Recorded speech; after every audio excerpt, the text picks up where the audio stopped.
Hi everyone, hope you're all good. Today we're reviewing something that I saw an advert for online and I thought, is that good? Is that useful? And part of me thought it was a complete waste of time and the other part of me thought, actually, this sounds pretty good to me. It's called the String Butler. Okay, so just take a look at that little beast. The idea is that you put it on your guitar neck and it spaces out the strings slightly better. I have noticed quite often recently that when I'm tuning the G string, for example, it doesn't seem to matter how many times you kind of slowly edge it into where it should be. It kind of sometimes does a little ping noise and then it goes over the note, under the note. And I'm just wondering if something like this might help. So this is the version 3, which is supposed to be for Les Pauls. So I'm going to open it up and give it a go on the old guitar. Nice of them to include a little plectrum in there.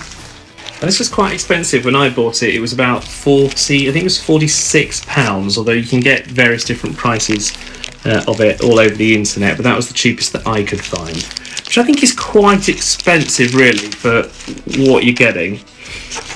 But then again, if it saves you a lot of faff, maybe it is worth it. So that is what we're playing with here. It's worth saying that if you have vintage tuners, you need an adapter kit to make it work, which I don't have, thankfully for me, but just bear that in mind. So I'm going to cheat here because I don't really need a new pair of strings on this at the moment, but I'm going to loosen these up and then I'm going to attach this String Butler, which is what it says you shouldn't do, but hey ho. There you go, look, you see those two black washers on those two tuners there? So I've just loosened those two strings because I'm trying to cheat the system. Okay, so I've given up trying to cheat the system and accepted that I do have to change the strings of the guitar, which is fine. I suppose I knew it was going to go that way, but I just wanted to see if it could be done. So this is the moment where we actually attach the String Butler to the guitar, which is supposed to do above like that. Okay, so it just sits loosely. Not loving the fact that it covers where it says Les Paul, which is one thing.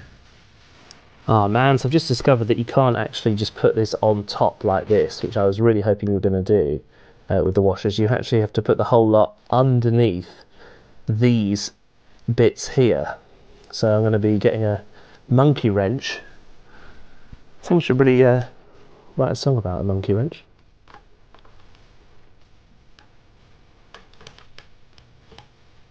To be honest with you, I'm not that happy about doing this.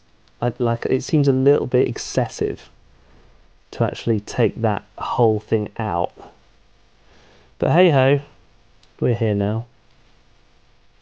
So what you're supposed to do is put the washer on both sides, and then once the washer's actually on, you put your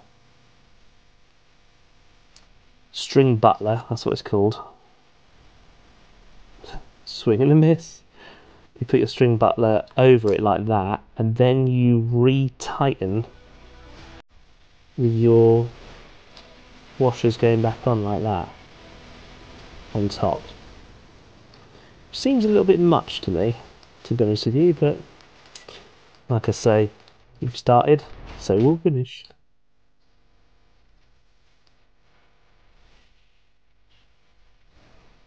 So I've tightened it up.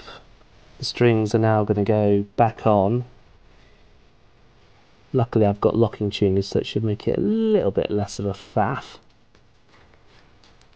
Maybe just a little bit quicker.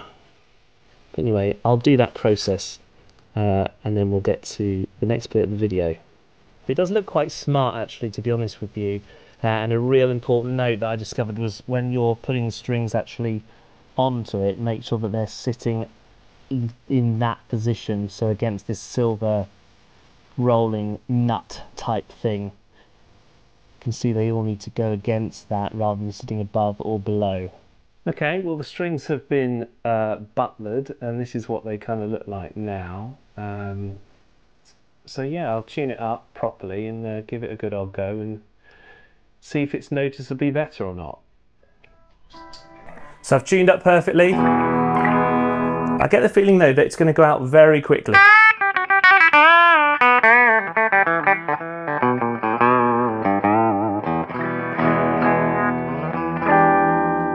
It's already quite out of tune just from a few bends.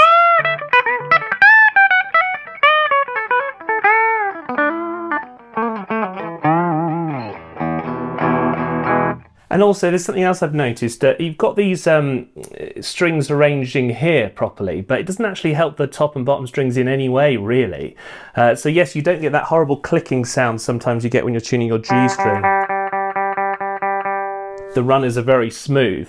But to be honest, for the price, 46 quid or so, it's very, very expensive for what it is. And I also don't love the fact that the Les Paul logo is covered up. I mean, okay, if you've got an Epiphone, you might not be so bothered or whatever, but for me, I don't know if I can recommend it, but having said that, if you're really struggling with tuning, it might just make it a little bit smoother.